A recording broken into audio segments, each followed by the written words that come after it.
one of the stars. The star of the show joins me now. Just because Liam's not here, you're allowed to say that. Noel Gallagher. Oh, hello. How are you? I'm a bit hungover after last night, but...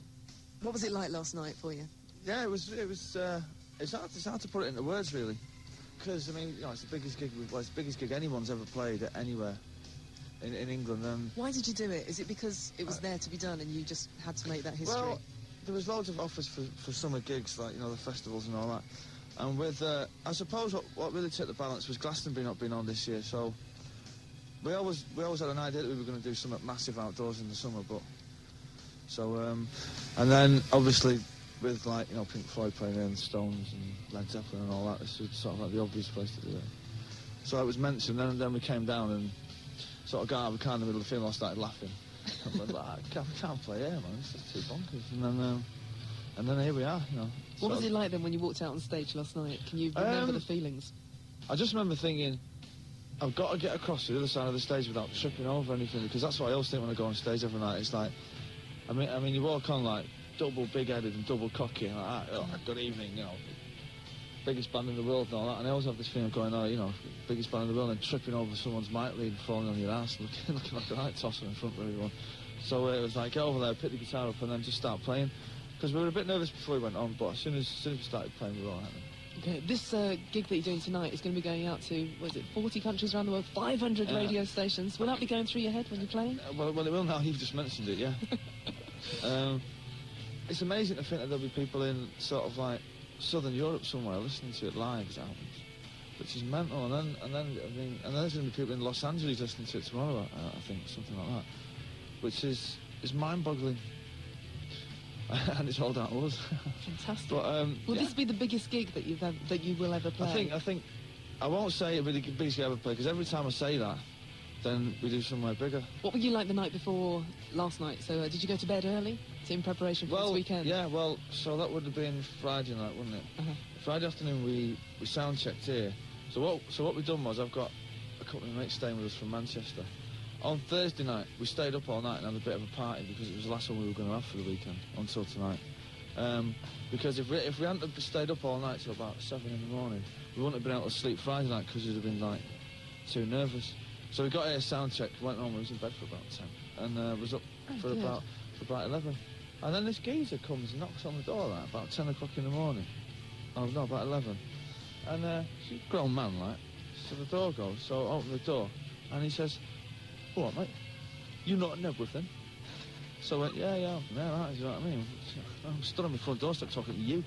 He's going, I see, well, I thought you'd be down there. And it just dawned on me that he's probably come out to burgle the house, right? And it was the first thing that comes into his head.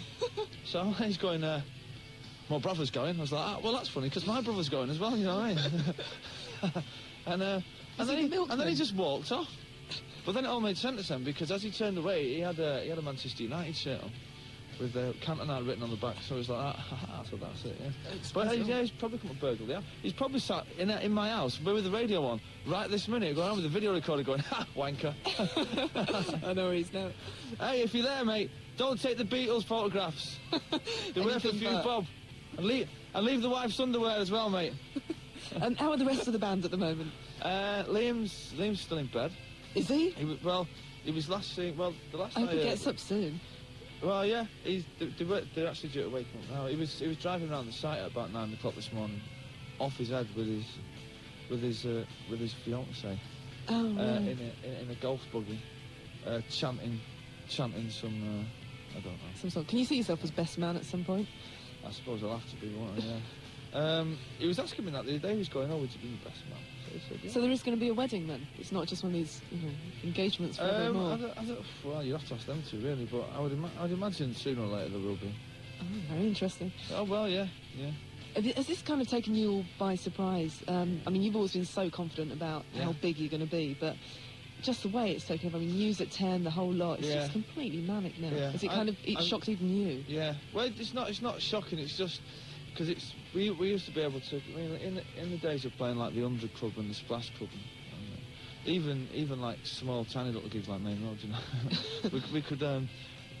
we could keep a certain amount of control over what would happen and how things would go, and even outside of the gigs and anything to do with the group. But But when you get this big, it's like there's actually someone running our career over in America. You know, there's someone running our career in Germany and someone else in Australia. And it's a bit scary to think that you can't. I mean, because you can't be everywhere at once. And then there's about 50,000 people here who work for us, and I don't know one of them. They're just people running your lives, basically. Yeah. But you know, I mean, that's just part of being successful, isn't it? Is there, if you could do one dream gig after this at Knebworth, where would that be? Would it be back to the 100 Club? I'd love to go and to do the 100 Club. I mean, we couldn't do it because someone would get hurt, you know what I mean? It'd be like a nightmare gig. But I'd love to. We were looking at the programme, and it's got the gigography at the back. And we were looking at all the gigs and going, we can't remember any of them because the first 2 years we were like completely out of control. And we just can't remember. I mean, the Bedford Angel, I mean, what must that have been like? All I can remember from the Bedford Angel was Bonehead with a fire extinguisher in one hand and a chainsaw in the other, going to the rest of the band because I think United had been beaten or something. Do you want it or what? And everyone was backing out of the room going, no. Normal behaviour from Bonehead, really. And mad gigs like that, oh, the Rally pink toothbrush. What was all that about? You're going to get letters Oasis now. People will be saying, I was there toothbrush. and giving you reviews. Windsor Old Trout. Upstairs at Northampton. We played on a pink toothbrush in an Old Trout, man. With an angel. So, it's bad, yeah. Right, what's your favourite point in the set? Favourite point? Yeah. I like some might say, because that's when, it's about fourth song in, so everyone's got the sound right. The sound is usually sort of about right out front. And it's, it was our first #1 single, and arguably one of our best songs. And it all just seems to kick off from there, because like Roll With It follows that, and then Slide Away and Morning Glory. And everybody sings the words to every single song. It's not just Wonderwall anymore, is it? It's the whole lot. We because we're so far removed from the crowd, I mean, and that's just the people who are at the front. Is that a problem here? Yeah, it is, because you can't, I mean, when you play indoors, I mean, even at Earl's Court we could hear the crowd singing. When you play outdoors and they're that far away from you, it's like it's silent, and they're just all. And we came off stage last night, and you know the front pit. All we could see was that. So there was this like sea of darkness, and we could only see about 10,000 people, and there was like 115,000 people that we couldn't see. And we were thinking, I wonder if there's anybody actually up there. And they all gone home. Yeah, you can't even see the back. I mean, you can't even see it in daylight. It's outrageous, in matter of fact. Okay. I don't want to be in a band anymore. I want to be in an indie group and play in the Dublin Castle or something. It is a problem, isn't it? Yeah. Where do you go? I know. Oh well. What's the last thing you do before you go on stage? Do you have any kind of weird ritual or? You usually drink a cup of black coffee because it opens up the muscles in your throat. Allegedly, apparently, that's what I got told anyway by some highly paid person who could sing. So a cup of black coffee, and just pace up and down a lot, and just shout at people to hurry up, to set the gear up, and just boss people around, basically. Yeah. Okay. Just hope for the best. And the gig tonight, are there any surprises, anything for people to look forward to that they're going to hear? We had a mate of ours playing with us last night, doing Champagne Supernova. Any chance that might happen again?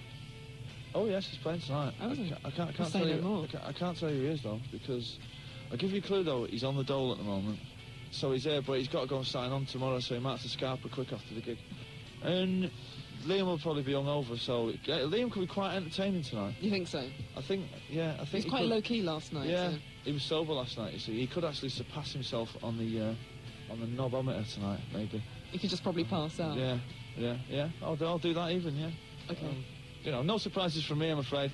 I'll be there chewing gum, smiling at the babes, going. Someone has to, don't they? Thank you very much for coming in. Right, have a good gig.